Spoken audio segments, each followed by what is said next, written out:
मांगेगा। खैर मुझे कहाँ जा रहा है? कि इस तरह का कोई यार मुझे मिला नहीं, पहली बात। हॉल में खेलोगे? दूसरी बात, जो एक कश्मीरी मुस्लिम आदमी इसमें शहीद हुआ है, इधर देखो, Adil Hussain, if I am right, जिसके लिए ये कहा जा रहा है कि वो वहाँ पे रुका रहा, बाबू कहा जा रहा है कि उसने बंदूक, कहाँ जा रहे हो? तो अगर मैं मान लूँ कि उसने बंदूक छीनी, उन्होंने ये भी दावा किया क्या कर रहे हो सोना? नरेंद्र मोदी पाकिस्तान पर बड़े एक्शन की तैयारी कर रहे हैं। अब पाकिस्तान को बहुत बड़ा झटका देंगे और ये एक्शन में रिएक्शन होगा, करारा जवाब हमारे देश के प्रधानमंत्री जरूर देंगे। उधर एशिया जैसे ही भारत ने सिंधु जल समझौते पर रोक लगाने का ऐलान किया, पाकिस्तान में खलबली मच गई, क्योंकि सिंधु नदी के पानी का मुद्दा आजादी के वक्त से ही पाकिस्तान की कमजोर नस बना हुआ। सिंधु जल समझौते पर रोक लगाने का मतलब ये हुआ कि पाकिस्तान का बहुत बड़ा इलाका बूंद बूंद के लिए तरस सकता है, क्योंकि भारत से पाकिस्तान की तरफ जाने वाली 3 नदियों का पानी रोका जा सकता है या फिर उन नदियों का रास्ता बदला जा सकता है। और इन दोनों ही स्थितियों में पाकिस्तान का बड़ा इलाका प्यासा मरने को मजबूर हो सकता है, क्योंकि सिंधु और उसकी सहायक नदियां ही पाकिस्तान में पानी का सबसे बड़ा स्रोत है।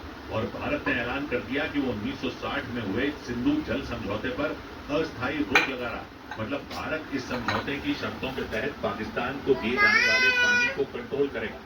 क्या हो गया? Until Pakistan credibly and irrevocably abjures its support for cross-border terrorism. केंद्रीय जल शक्ति मंत्री गजेंद्र सिंह शेखावत ने दावा किया कि भारत इतनी बड़ी घटना होने के बावजूद भी हमेशा हमने उसका सम्मान किया है। हमारे प्रधानमंत्री जी ने कहा ये संकल्प कि अब रक्त और पानी दोनों साथ। हाय गजेंद्र सिंह शेखावत ने दावा किया कि सिंधु जल समझौते पर रोक लगाने से पाकिस्तान की अर्थव्यवस्था की कमर टूट जाएगी, क्योंकि सिंधु जल समझौते पर रोक लगाने का सीधा मतलब ये हुआ कि भारत पाकिस्तान का गला सुखा सकता।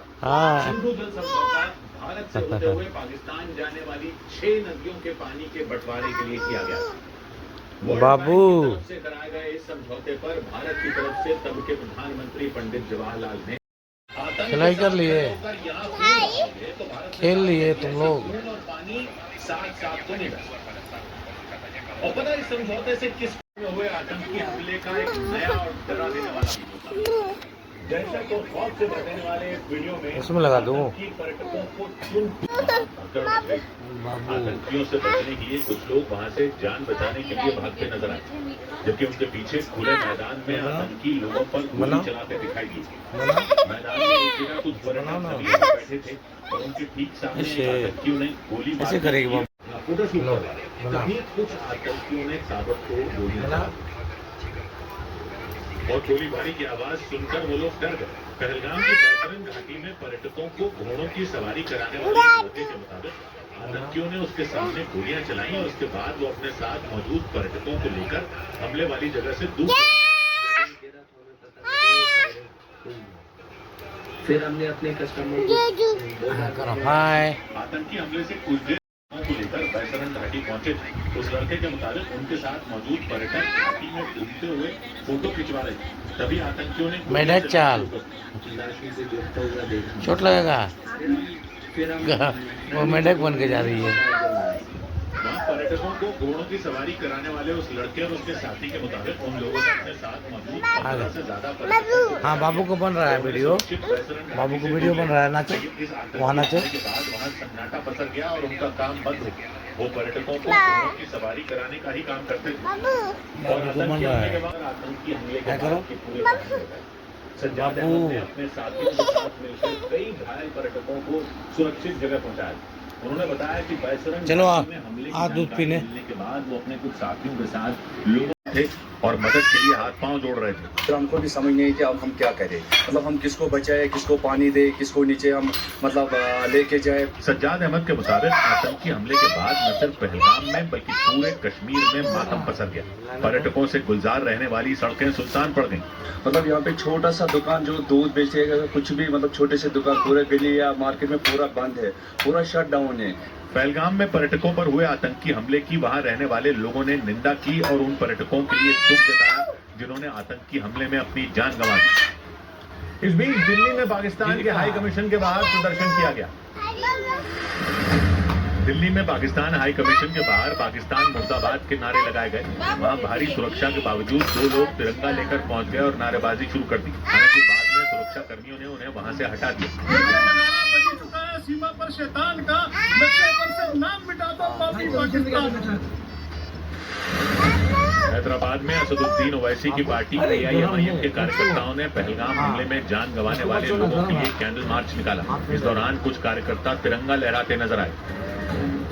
उधर पंजाब के अमृतसर में भारत और पाकिस्तान की सीमा पर मौजूद अटारी बॉर्डर के बंद होने से पाकिस्तान के कई नागरिक भारत में फंस गए। इससे पहले पहलगाम में हुए आतंकी हमले के बाद केंद्र सरकार ने अटारी बॉर्डर को बंद करने का फैसला लिया।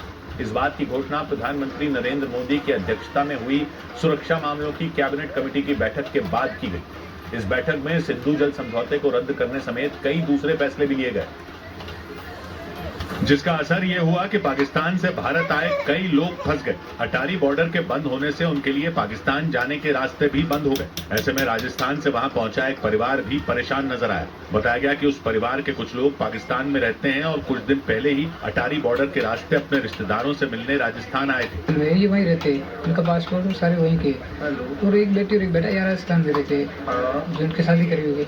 ये अभी उनको देखने के लिए आए थे, वापस जा रहे थे वो पाकिस्तान। इसी तरह गुजरात से वहां पहुंचे एक व्यक्ति को भी मायूस होकर लौट जाना पड़ा। उन्हें पाकिस्तान के शहर कराची जाना था, लेकिन केंद्र सरकार के इस फैसले के बाद उन्हें आगे जाने की इजाजत नहीं मिल सकी। अभी पाकिस्तान जा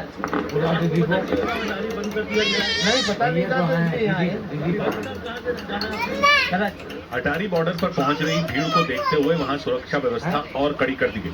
बॉर्डर से कुछ दूरी पर ही बैरिकेड लगाकर लोगों को रोक दिया गया ताकि वो आगे न बढ़ सके। इधर पहलगाम आतंकी हमले के विरोध में दिल्ली में पाकिस्तान उच्चायोग के बाहर जोरदार प्रदर्शन हुए। आतंकी हमले में 27 पर्यटकों की मौत पर गुस्साए लोगों ने पाकिस्तान को इसके लिए जिम्मेदार ठहराया और एक सुर में उसका विरोध किया।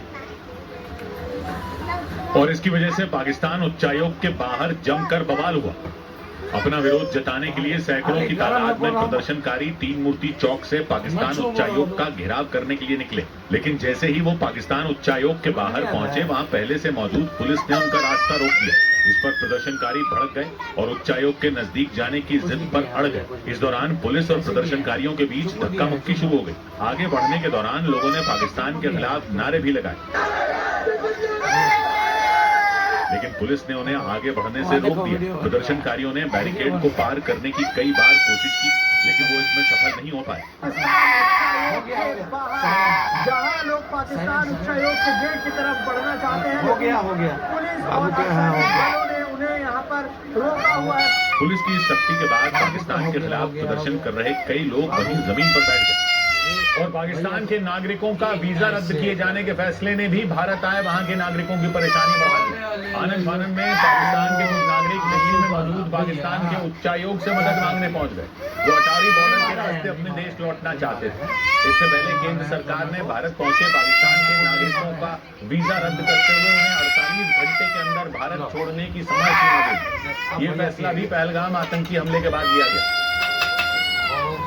जिसके बाद दिल्ली में मौजूद पाकिस्तान के उच्चायोग में लोगों की भीड़ जुटनी शुरू हो गई। पाकिस्तान के नागरिक वहां मदद मांगने के लिए पहुंच गए ताकि उनके लिए अटारी बॉर्डर के रास्ते अपने देश लौटने की व्यवस्था हो सके। बताया गया कि पाकिस्तान उच्चायोग पहुंचे कई लोग तो कुछ ही दिन पहले पाकिस्तान से भारत आए थे, लेकिन केंद्र सरकार के इस फैसले के बाद पाकिस्तान लौटने के लिए उनके पास महज कुछ ही घंटे बच गए। बच्चे जो पाकिस्तानी है ना, तो हमें जाना पड़ेगा वापस।